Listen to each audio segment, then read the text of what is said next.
There were 5 people there. Hmm. And the main doc, the other doc, one of them just kind of stood back, and this other doctor, he checked my ears, eyes, nose, throat, pulse, heartbeat, everything, and was talking to me, did the finger thing in front of my eyes, that kind of thing, reflexes, asked me how I felt, and I told him of my incident, in the bathroom, how I felt, and he didn't really comment on that. Hmm. And at the very end of all of it, he looked at my teeth too. He looked at my teeth and gums. I remember that.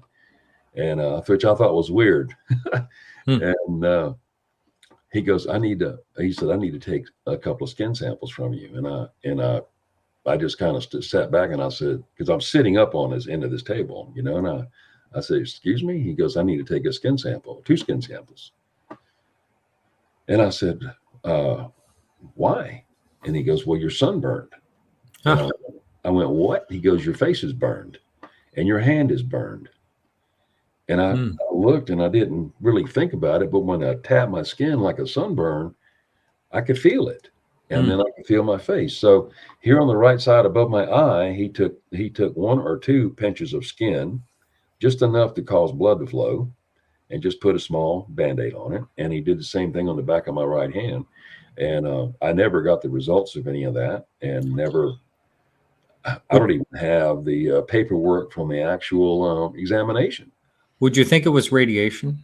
I mean, Absolutely. That's the only thing that would make sense. Yeah, I mean, you're in the winter in South Dakota. I mean, yeah. My first time back to Tampa, Florida, my home, I went to Clearwater Beach and fell asleep and almost got an Article 15 because I got smoked on the beach and had to go to MacDill for help.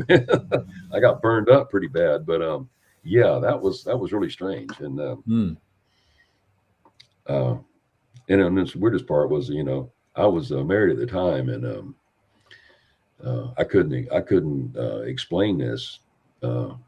And first of all, I'd only been out 1 day, so normally I'd be gone for 3 days and then be off for 3 days. But when I was told I could call my wife, it was right around 3 o'clock in the afternoon, in the evening then. And she thought, well, what's going on? And I said, well, I really can't tell you.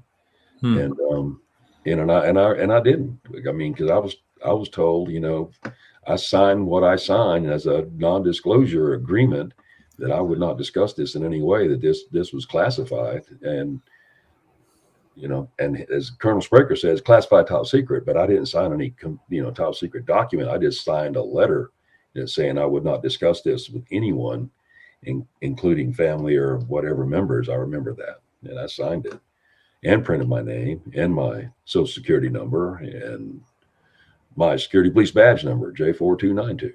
So, but you feel comfortable talking about it now? I don't have a clearance any longer. I see. It was for clearance. Yeah. Right. And in 83, when I got out, I went to work for the United States Department of Energy and as a security inspector. And so with the Q clearance, which is above secret, I certainly couldn't talk about it. And I did not.